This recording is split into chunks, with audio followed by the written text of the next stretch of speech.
राधे राधे प्रिय दर्शकों। 65 वर्षीय कैलाश नाथ जी एक रिटायर फौजी थे। उन्होंने अपनी श्रद्धा, मेहनत और ईमानदारी के साथ अपने कर्तव्य का पालन किया।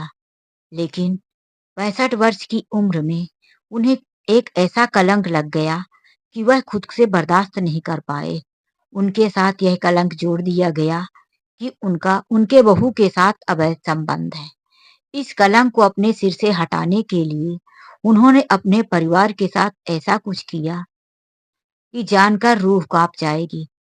कैलाश नाथ जी अपने माता पिता के इकलौते संतान थे। कैलाश नाथ जी के पिता एक स्कूल में प्रिंसिपल हुआ करते थे। कैलाश नाथ जी को भी स्कूल में टीचर की नौकरी दिलाने की उनके पिताजी ने पूरी कोशिश की। लेकिन कैलाश नाथ जी ने कहा कि मुझे स्कूल में नौकरी करना पसंद नहीं है, मैं तो फौज की नौकरी ही करूंगा। वह पूरी कोशिश में लगे रहे और उनकी मनोकामना पूर्ण हुई। एक दिन वह फौज की नौकरी में चले गए। जब उनकी नौकरी लगी, पहली बार वह घर आए तो उनके पिता उनका विवाह तय कर चुके थे। उन्होंने अपने बेटे का विवाह एक सावित्री नाम की लड़की से कर दिया। कैलाश नाथ जी उस बार 3 महीने रुके थे और फिर वापस अपने ड्यूटी चले गए। उनको बहुत ही जल्दी यह खबर मिली कि उनकी पत्नी सावित्री गर्भ से है। लेकिन जब वह 9 महीने के बाद लौटे तो उन्हें एक पुत्र की प्राप्ति हुई। उन्होंने अपने बेटे का नाम सागर रखा। समय बीतता गया। वह भी अपने बेटे को पढ़ा लिखा कर किसी न किसी सरकारी नौकरी में ही लगाना चाहते थे, क्योंकि उनके पिता भी सरकारी स्कूल में प्रिंसिपल थे। वह खुद भी फौज में थे।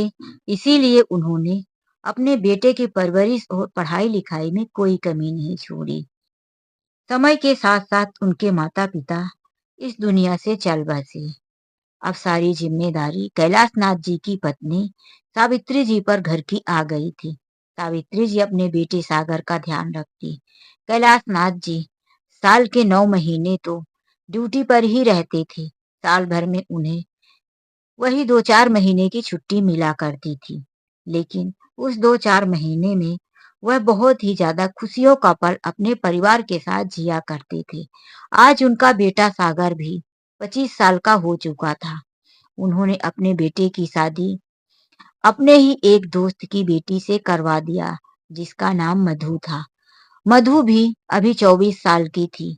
वह पढ़ना चाहती थी, लेकिन मधु के पिताजी ने बोला कि मेरे दोस्त का बेटा सागर, मैं उस खानदान को बहुत अच्छी तरह से जानता हूँ। यदि ऐसा लड़का एक बार हाथ से निकल गया तो बार बार ऐसे रिश्ते नहीं मिलते। इसीलिए बेटी मधु, तुम शादी से इनकार मत करो। इधर सागर ने भी बोल दिया था कि मधु, मेरे घर में कोई बहुत बड़ा परिवार नहीं है। मेरी माँ, मेरे पिताजी और मैं, छोटा परिवार है। तुम घर के कामों के साथ साथ अपनी पढ़ाई भी जारी रख सकती हो। मधु इसी उम्मीद से शादी कर लेती है कि चलो ससुराल वाले मेरी पढ़ाई में जरूर मदद करेंगे। लेकिन जब से मधु ससुराल में आ जाती है तो सागर भी अपने किए हुए वादे को भूल जाता है।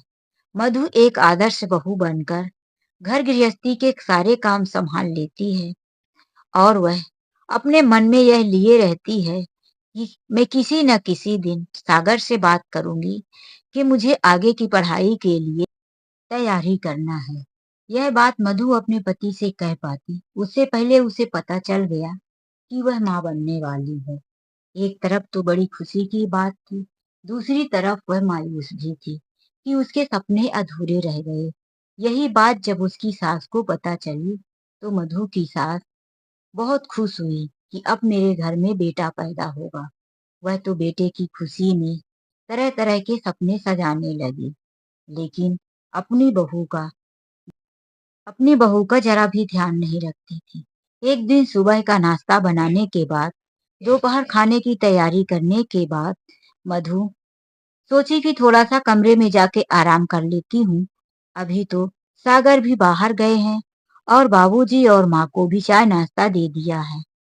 थोड़ी देर के बाद उठकर दोपहर के खाने की तैयारी करती हूँ। आधी तैयारी तो हो गई है। जैसे ही वह कमरे में आराम करने गई, 10 मिनट कमरे में सन्नाटा छाया, तो सावित्री जी जोर से चिल्लाने लगी, अरे महारानी, कहाँ है? कुछ आवाज नहीं आ रही। मुझे लगता है कि सो गई। वह उठकर जब मधु के कमरे में गई तो पक्का मधु सो गई थी। गर्भावस्था में अक्सर ऐसा होता है कि शुरू शुरू में औरतों को ज्यादा नींद आती है। यह बात तो सावित्री जी को भी पता थी, लेकिन अब वह एक सास थी। वह महसूस नहीं कर पा रही थी कि मेरे साथ भी कभी ऐसा हुआ होगा। इसीलिए वह जोर से चिल्लाने लगी, महारानी इधर सो रही है, फिर दोपहर का खाना 3 बजे बनाकर देगी। इस महारानी को कितना नींद आता है। अभी रात भर सोई ही थी। पता नहीं यह कुलक्षणी औरत कहाँ से मेरे बेटे की नसीब में थी। और इनको तो मैं क्या कहूँ, इन्हें अपने दोस्त की ही लड़की मिली थी। इतनी अच्छी अच्छी लड़कियां, क्या इस देश में लड़कियों की कमी थी? सबकी बहुएं देखे तो कितनी होशियार, कितनी तेज तर्राट हैं। और यह मंद मंद काम करती है। इसका नाम तो मधु की जगह मधनी होना चाहिए था। खूब सुनाया सावित्री जी ने अपनी बहू को। कान में आवाज पड़ते ही मधु जल्दी से छटपटाकर उठकर किचन में शांति से चली गई। तभी सावित्री जी के पति बोले, क्या पागलों जैसी चिल्लाती रहती हो? अरे बेचारी तुम्हारे किसी भी बातों का जवाब नहीं देती, तो इसका मतलब ये नहीं कि तुम जो चाहो वही कहती रहो। क्यों सताती हो? अभी अभी तो चाय नाश्ता करके फ्री हुई हो। क्या अभी तुमको भूख लग गई? खाना तो उसी को बनाना है, तो थोड़ा आराम कर लेने दो। इस अवस्था में अक्सर ऐसा होता है। सावित्री जी अपने पति की बातों पर गुस्सा करने लगी। अच्छा, तो तुमको ज्यादा एहसास है अपनी बहू का। मैं औरत हूं तो मुझे नहीं पता। मुझे सिखाने चले। मैंने बच्चा पैदा नहीं किया क्या? वह चाहते तो बहुत कुछ कह सकते थे सावित्री जी को, लेकिन घर में कलह ना हो, इसीलिए खुद को चुप रहना ही उचित समझे। यहाँ मधु भी अपनी सास की बहुत सारा जुर्म सहती रहती, लेकिन उसने सागर से कभी एक बात भी नहीं बताया कि घर में मेरी वजह से बेफालतू के झगड़े होंगे।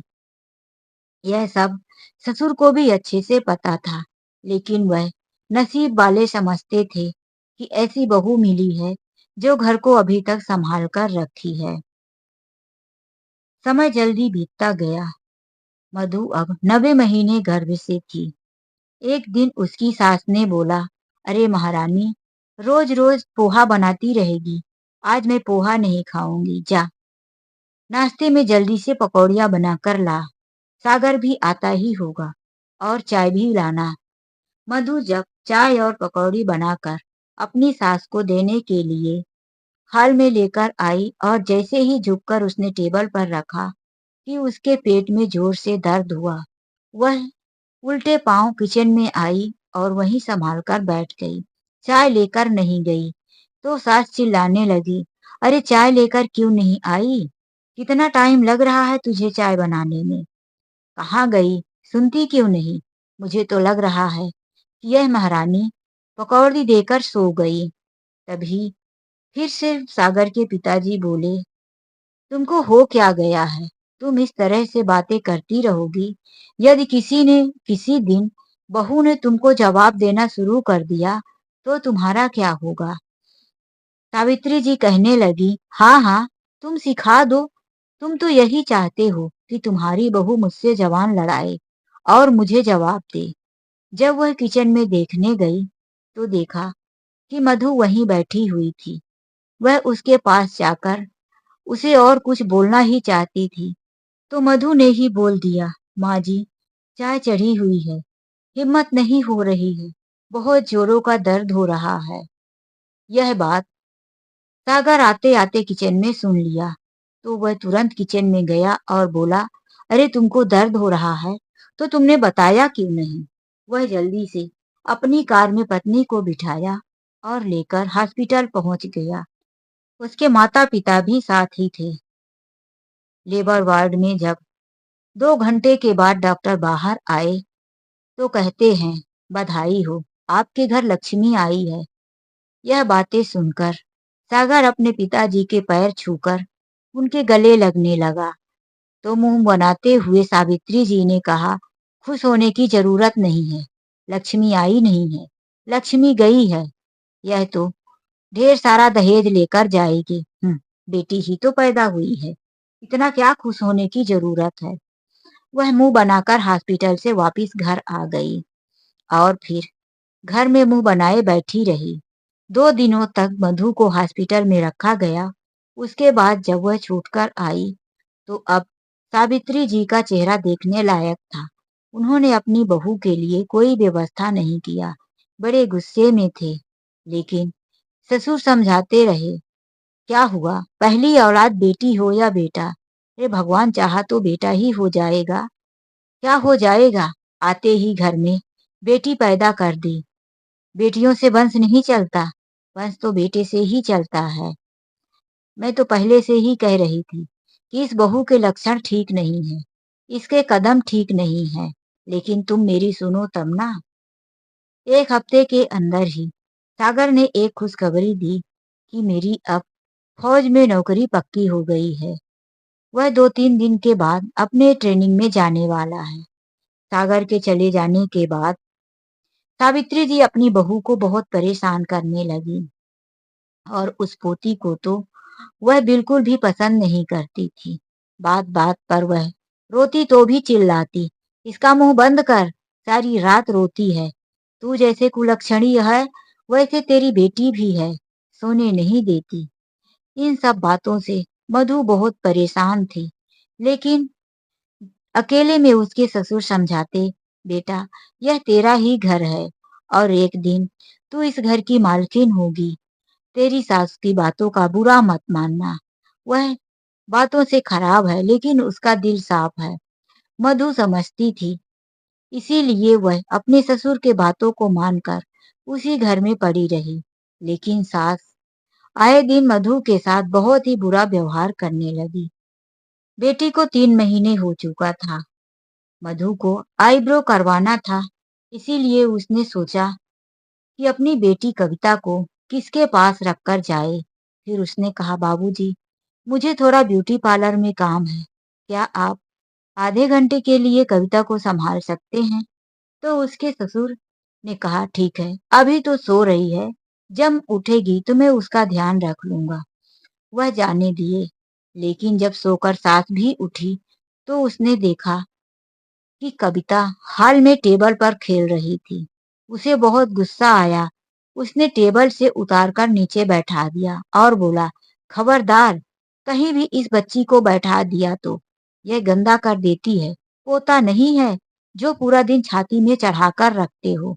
अरे पराया धन है, पराया धन, यह कितने दिनों तक रहेगी, इसे ज्यादा सिर पर मत चढ़ाओ।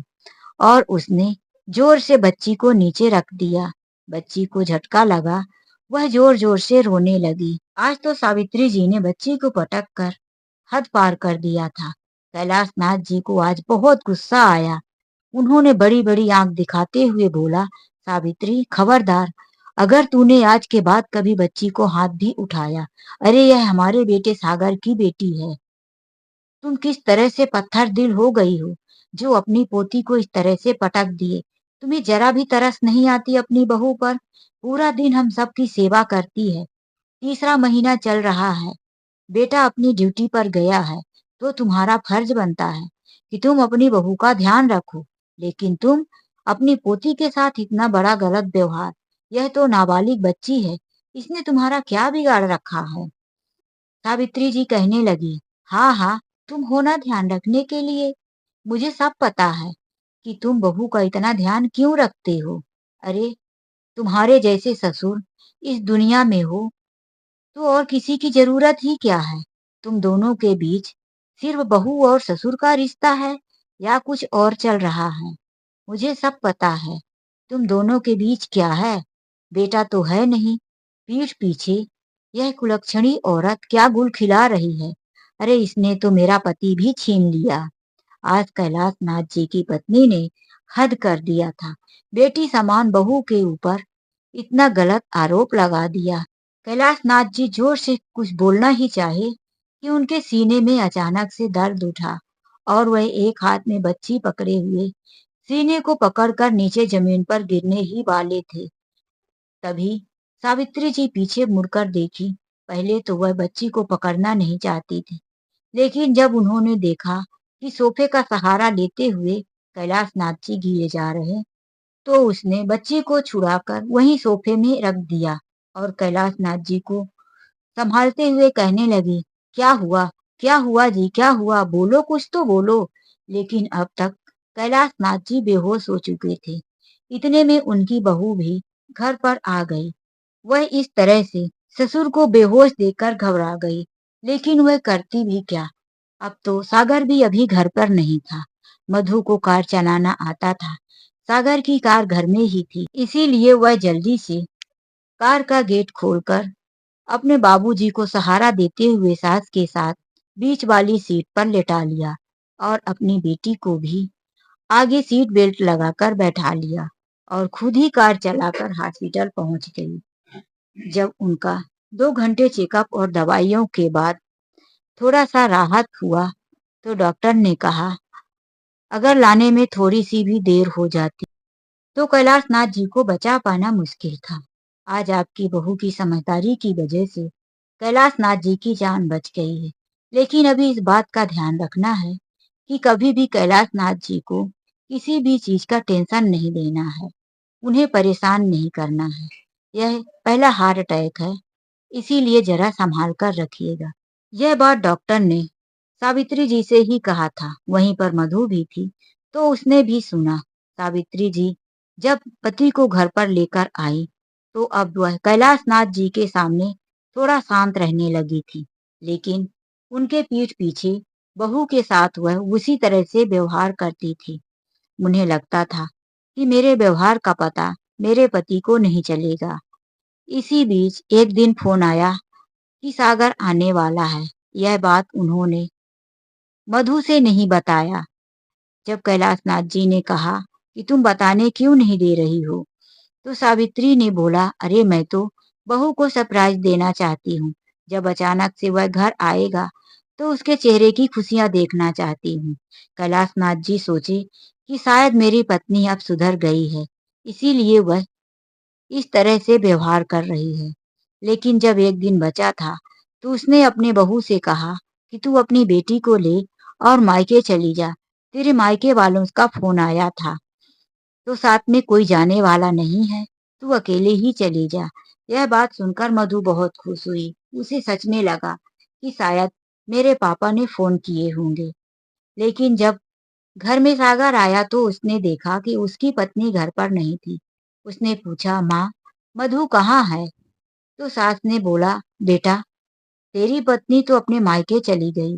अरे मैंने उसे बताया भी कि 2 दिनों के बाद तू आ रहा, लेकिन वह मेरी बात नहीं मानी और मायके चली गई। तभी वहां पर कैलाश नाथ जी आ गए और बोले, कितना झूठ बोलेगी, शर्म नहीं आती? तूने तो अपनी बहू को यह नहीं बताया कि उसका पति आने वाला है, और जब उसके आने का टाइम हुआ तो तू उसे उसके मायके भेज दी और बेटी के सामने झूठ बोल रही है। सागर अपनी माँ को कुछ नहीं बोला और अपनी पत्नी को लेने उसके मायके चला गया। शाम तक घर लेकर आया। उसने अपने पत्नी से अपनी माँ की कोई भी हरकतों का जिक्र नहीं किया। इधर कैलाश नाथ जी भी अपनी बहू और पोती को देखकर बहुत खुश थे। इस बार सागर को सिर्फ 10 दिन की छुट्टी मिली थी, इसीलिए वह घर में 10 दिन बिताने के बाद वापिस से अपनी ड्यूटी पर चला गया। उसके जाने से पहले कैलाश नाथ जी उसे बार बार कहते, बेटा, तू अपनी पत्नी को अपने साथ लेकर चला जा।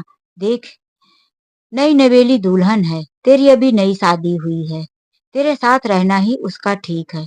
लेकिन सागर यह बोलकर चला गया, बाबूजी, अभी परिवार ले जाने की अनुमति मुझे नहीं है। अभी मेरी नई नई नौकरी है। मुझे सुबह उठकर ट्रेनिंग वगैरह बहुत सारी मेहनत करनी पड़ती है और फिर ठिकाना भी नहीं है। जैसे ही मुझे वहां से परिवार ले जाने की अनुमति मिलेगी, तो मैं लेकर चला जाऊंगा। कैलाश नाथ जी बाखूबी यह सब समझते थे, क्योंकि वह भी एक फौजी रिटायर थे। उन्हें सारे नियम मालूम थे, लेकिन वह घर की हरकतों से परेशान थे। एक दिन सावित्री जी नीचे बैठकर पूजा कर रही थी, रामायण पाठ कर रही थी। इधर सास के लिए मधु नाश्ता बना रही थी। उसने अपनी बेटी को किचन में ही बैठाया था, लेकिन उसकी बेटी अब घुटनों पर चलने लगी थी। पीछे से वह चुपके-चुपके कब घुटनों पे चलकर दादी के पास पहुंच गई और पीछे से शोल्डर पकड़कर खड़ी हो गई। यह देखकर सावित्री जी को बहुत गुस्सा आया। वह पूजा छोड़कर उठी, उस बच्ची को उठाकर उसके पास ले जाकर धम्म से खड़ा की। शर्म नहीं आती तुझे? तू अपनी बच्ची भी नहीं संभाल सकती। मैं पूजा कर रही थी। इसने मुझे छू दिया, कल के जूठे कपड़े पहने हैं और मेरे पीठ में आकर पीछे से चिपक गई। अरे तू लाडली होगी तो सिर्फ अपने ससुर की। तू तो मेरे बेटे को भी धोखा दे रही है। कुलक्षणी, तू इस घर से जाएगी क्या? जब धोखे की बात सुनी मधु, तो उसने बोल दिया, माँ जी, मैं कैसा धोखा दे रही हूँ आपके बेटे को? आप यह क्या बोल रही हो? सावित्री जी ने कहा, मुझे दिखाई नहीं देता क्या कि तेरा और तेरे ससुर का क्या चक्कर है? तभी तो यह बेटी तेरे ससुर के पूरा दिन गले में चिपकी रहती है और आज यह मुझे छूने की हिम्मत की। मैं इस तेरी बेटी से नफरत करती हूँ और तुझसे भी। इतना सुनकर आज मधु भी चुप नहीं रहने वाली। उसने बोला, माँ जी खबरदार, अगर आपने मेरे ऊपर कोई आरोप लगाया तो मैं यह बात अभी सागर को बताती हूँ। चुप नहीं रहूंगी। सावित्री जी ने मधु के गालों में एक थप्पड़ जड़ दिया। तू मुझसे बात जवाब करेगी? अब तू चुप नहीं रहेगी? अब तेरी इतनी हिम्मत बढ़ गई है। तूने मेरे पति को बस में कर लिया, मेरे बेटे को बस में कर लिया। अब चाहती है कि मेरे ऊपर अत्याचार करेगी। मधु अपने गालों को हाथ से दबाए हुए वहीं खड़ी रह गई। वह चाहती तो बहुत कुछ कर सकती थी। आज उसकी सास ने उसके ऊपर इतना घिनौना इल्जाम लगाया था, लेकिन वह ससुर की बीमारी को याद करके चुप रह गई। डॉक्टर ने कहा था कि बहुत ज्यादा इन्हें टेंशन मत देना, नहीं कुछ भी हो सकता था। उसने अपने गाल को पकड़े हुए मुंह को चुप रखना ही उचित समझा। 2 दिन बीते थे कि तीसरे दिन बाबूजी कहने लगे, मधु बेटी इधर आओ, तुम्हारा पति आने वाला है। मधु ने कहा, बाबूजी अभी अभी तो गए, उनको जाके हफ्ता भी पूरा नहीं हुआ है, फिर इतना जल्दी क्यों आ रहे? कुछ ऐसा जरूरी ही काम पड़ गया, इसीलिए सागर को आना पड़ा। यह बात सावित्री जी के भी समझ में नहीं आई कि इतना जल्दी सागर क्यों आ रहा है। फिर जब सागर घर पर आ गया तो उसने आते ही कहा, बाबूजी यह रहा आपका ज्वाइनिंग लेटर। आपकी अब एक स्कूल में नौकरी लग गई है, आप वहाँ टीचर के पद पर पढ़ा सकते हैं। मैंने सब कुछ बता दिया है कि आप एक रिटायर फौजी हैं। वह लेटर पकड़ते ही खुश हो गए। यह देखकर सावित्री जी कहने लगी, क्या तुम अब इस उम्र में नौकरी करोगे और तुमने मुझे बताया भी नहीं कि तुम नौकरी ढूंढ रहे हो? तो चलो मैं भी सब तैयारी कर लेती हूँ। सागर बोला, नहीं माँ, वहाँ सिर्फ बाबूजी को ही रहने को मिलेगा, फैमिली अलाउड नहीं है, इसीलिए तुम बाबूजी के साथ नहीं जा रही हो। और हाँ, मैं भी अपनी पत्नी की टिकट करवा कर आया हूँ। अब मैंने सारी व्यवस्था कर लिया है। मैं मधु को अभी लेकर यहाँ से 2 दिनों के बाद जाने वाला हूँ।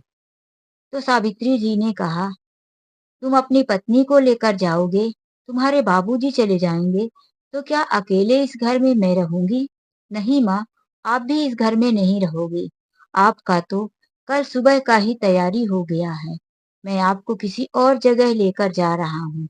वहाँ आप रहना, वहाँ आपके उम्र के बहुत लोग मिलेंगे, बहुत दोस्त बनेंगे, आप वहाँ बातें करना और आराम से अपना समय गुजारना।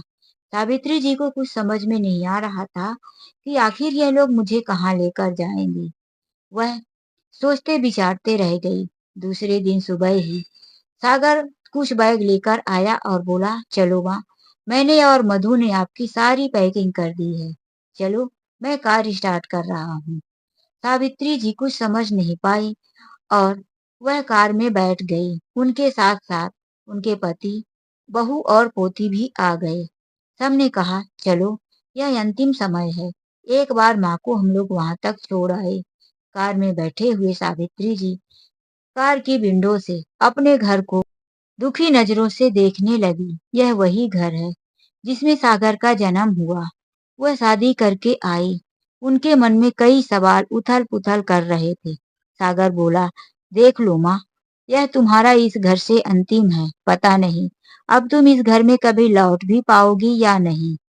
सावित्री जी ने बोला, क्या मतलब तुम्हारा? हाँ माँ, मतलब का क्या? अब मैं यहाँ से चला जा रहा हूँ, बाबूजी अपनी ड्यूटी पर चले जा रहे हैं, फिर तुम यहाँ क्यों आओगी?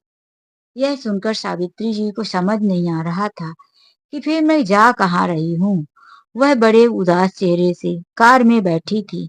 तभी उनकी पोती ने बगल में बैठी हुई बहू के गोद से अपनी दादी के हाथ में हाथ रख दिया।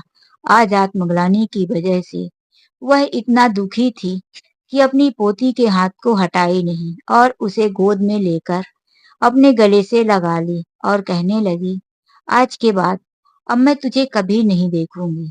उन्होंने उसे प्यार किया। कैलाश नाथ जी बोल पड़े, हाँ हाँ, आज तू अपनी पोती को प्यार कर ले। जब तक तेरे पास मौका था, यही पोती घर में थी, तो तूने यह मौका गवा दिया।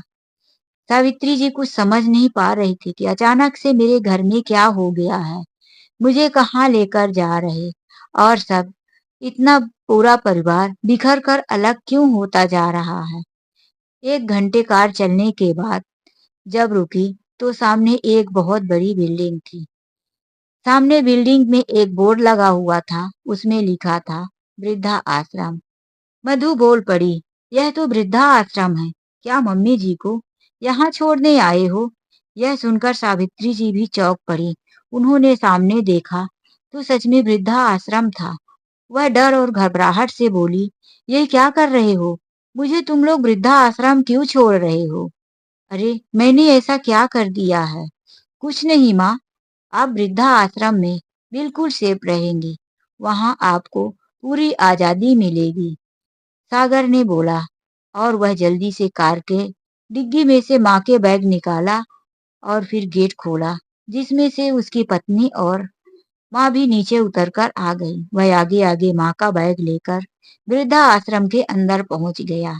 नाम और पता, कुछ वहाँ के नियम कार्यवाही करने के बाद वह बोला, माँ अब यहाँ रहो, कल हम लोगों को भी जाना है, उससे पहले पिताजी को भी उनकी ड्यूटी पर छोड़ना है। यह सब देखकर सावित्री जी की आंखों से आंसू आने लगे। वह रोने लगी और कहने लगी, बेटा तुम लोग तो चले जाओगे, मेरा क्या होगा? मुझे क्यों अकेला छोड़ रहे हो? मुझे भी अपने साथ लेकर चलो। नहीं माँ, वहां सिर्फ मेरी पत्नी जाएगी, आपके लिए यही जगह ठीक है। आज जब बेटे की बेरुखी और पति भी कुछ नहीं बोल रहे थे, तो वह आकर बोली, क्या आपके जीते हुए मैं वृद्धा आश्रम में रहूं? कैलाश नाथ जी को पकड़ कर वह बोली। तो कैलाश नाथ जी बोले, मैं भी तो जा रहा हूँ, जहाँ नौकरी करूंगा तो अकेला ही रहूंगा, वहां मेरे साथ परिवार का कौन रहेगा? उन्होंने भी सावित्री जी के हाथ को छुड़ाते हुए बोल दिया। फिर सावित्री जी मधु के पास आकर बोली, बहू तुम मुझे भूल मत जाना, बात करते रहना, यहाँ से तुम मुझे चाहो तो ले जा सकती हो, बोलो ना सागर से कि मुझे अपने साथ लेकर चले। मधु बोली, माँ जी मैं कैसे बोल सकती हूँ, घर के मालिक आप या बाबूजी या कि सागर, मेरा कहाँ चलता है। फिर भी मैं कोशिश करूंगी कि आपको यहाँ ज्यादा दिन ना रहना पड़े। बहू की यह उम्मीद भरी बातें सुनकर थोड़ी सी तो उनके दिल को तसल्ली मिली। फिर सब लोग जल्दी से कार में बैठे और रोती हुई सावित्री जी को वहीं वृद्धा आश्रम में छोड़कर चले आए। सावित्री जी का अब वृद्धा आश्रम में बिल्कुल मन नहीं लग रहा था। उन्होंने शाम तक अपने घर में फोन लगाने की कोशिश की, लेकिन किसी का फोन नहीं लगा। सबने उनका नंबर ब्लॉक कर दिया था। वह 2 दिनों तक उसी वृद्धा आश्रम में रहीं। उन्होंने खाना पीना भी थोड़ा ही खाया। उनका शरीर कमजोर हो रहा था। उन्हें लग रहा था कि अब उनकी तबीयत खराब होने लगी है। ऐसे करते करते आज 4 दिन बीत चुका था। वह फिर से अपने घर वालों को बार बार फोन ट्राई करती, लेकिन किसी का फोन नहीं लग रहा था। तब उन्होंने सोचा कि मधु को क्यों ना फोन करूं। मधु के नंबर में कॉल करते ही रिंग सुनाई देने लगी। फिर जब मधु ने फोन उठाया तो वह रोते हुए बोली, मधु बेटा सुनो न मेरी बात, फ़ोन मत कट करना। आज पहली बार मधु ने अपनी सास के मुंह से इतनी मीठी बातें और बेटा जैसे शब्द सुना तो उसके दिल को बहुत अच्छा लगा। उसने बोला, हाँ मम्मी जी, मैं फोन नहीं कट करूंगी। बोलिए बेटा, मेरी तबीयत लगता है खराब हो जाएगी। अरे कोई मेरा फोन नहीं उठा रहा है। क्या हुआ है घर में? सब क्या हो रहा है? तुम लोग मुझसे मिलने नहीं आओगे? मधु ने कहा, अभी नहीं आएंगे मम्मी जी, थोड़ा तो टाइम लगेगा। आप वहाँ धीरे-धीरे रहने की आदत तो डालिए, फिर आपको अच्छा लगने लगेगा। यह कहकर मधु ने फ़ोन कट कर दिया। अब सावित्री जी वहाँ बहुत बेचैन और दुखी सी रहने लगी थी। उन्हें अपने घर परिवार की बहुत याद आती थी। यही सब करते-करते आज से 8 दिन बीत चुका था। सावित्री जी खाना भी ढंग से नहीं खा रही थी। उन्हें बुखार, शरीर में दर्द और कमजोरी सी होने लगी थी। बीमार होने की वजह से वृद्धा आश्रम के मैनेजर ने फोन लगाया। सावित्री जी ने बहू का नंबर दे दिया। बोला, मेरे पति और बेटे का नंबर नहीं लग रहा। इसी नंबर पर फोन करके बता दो कि मेरी तबीयत खराब हो चुकी है। मधु ने जब फोन उठाया तो उसने सुना कि सास की तबीयत बहुत खराब है। वह 2 दिनों से कुछ भी नहीं खाई है। तो मधु खुद ही अपने पति की कार निकाली और वृद्धा आश्रम पहुंच गई। कुछ ही घंटों के बाद मधु जब सास को लेकर घर पर आई तो सावित्री जी यह देखकर चौंक गई कि घर पर उसका बेटा कैलाश नाथ जी, उसकी पोती सब घर में ही थे। वह आश्चर्य से बोली, आप लोग कहीं नहीं गए? आप सब तो घर में ही हो, फिर मुझे वृद्धा आश्रम क्यों छोड़ दिया? कैलाश नाथ जी कहने लगे, अरे तू अभी भी यही सवाल करेगी? तेरी समझ में नहीं आया क्या? पहले तो तू अपनी इस बहू का शुक्रिया अदा कर।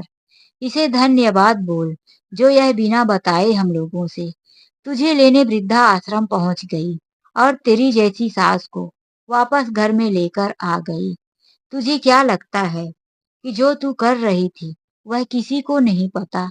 तू उस दिन जब मधु पर हाथ उठाई थी तो वह मैंने देख लिया था और मुझे पता चल गया था। अब तू धीरे-धीरे अपनी हद पार कर रही थी। तुझे इतना भी नहीं ख्याल आया कि इस उम्र में तू मेरे साथ कैसा व्यवहार कर रही है। उन्होंने स्पष्ट रूप से तो नहीं कहा बेटे और बहू के सामने, लेकिन सावित्री जी समझ गई थी कि यह वही बात कह रहे हैं जो इन्हें और बहू के लिए मैंने गलत आरोप लगाया था। सावित्री जी हाथ जोड़कर कहने लगी, बस करो जी, मुझे समझ में आ गया कि मैं ही गलत थी। तो कैलाश नाथ जी बोले, मुझसे माफी मांगने की जरूरत नहीं है। माफी तुम उससे मांगो जिसे तुम इतने दिनों से परेशान करती रही और उसका दिल है कि तुम्हें वापस इसी घर में लेकर आई। अरे ऐसी महान बहू तो कितनी तपस्या करने के बाद भी लोगों को नहीं मिलती।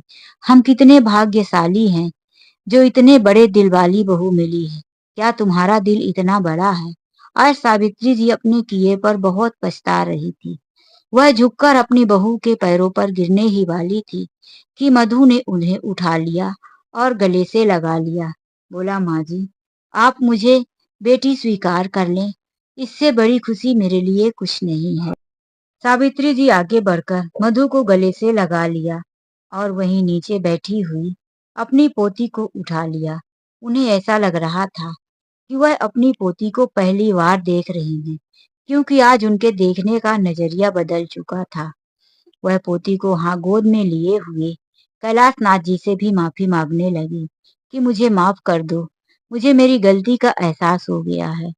आपने मुझे अच्छा सबक सिखाया, मुझे सब कुछ समझ में आ गया है। अब तो सावित्री जी भी बदल चुकी थी और उस घर में फिर से एक बार खुशियों का माहौल छा चुका था और सब हंसी खुशी रहने लगे थे। समय समय पर सागर भी अपनी ड्यूटी जाता और अब अपने घर की चिंताएं छोड़कर वह अपनी ड्यूटी पर पूरा ध्यान देता। तो दोस्तों, यह कहानी आप लोगों को कैसी लगी? लाइक और कमेंट करके जरूर बताएं। क्या सावित्री जी को यह सबक सिखाने का तरीका सही था या गलत? क्या और कोई तरीका था जिससे सावित्री जी को सुधारा जा सकता था?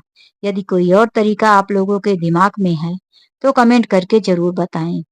सावित्री जी के काम नहीं, किसी और औरत या किसी और सास के काम ज़रूर आ सकता है। तो चलिए कहानी को यहीं से ख़त्म करते हैं। वीडियो को अंत तक देखने के लिए आप लोगों का दिल से धन्यवाद। चलिए मिलते हैं एक ऐसी ही नई कहानी के साथ। आज के लिए बस इतना ही। राधे राधे, जय श्री कृष्णा।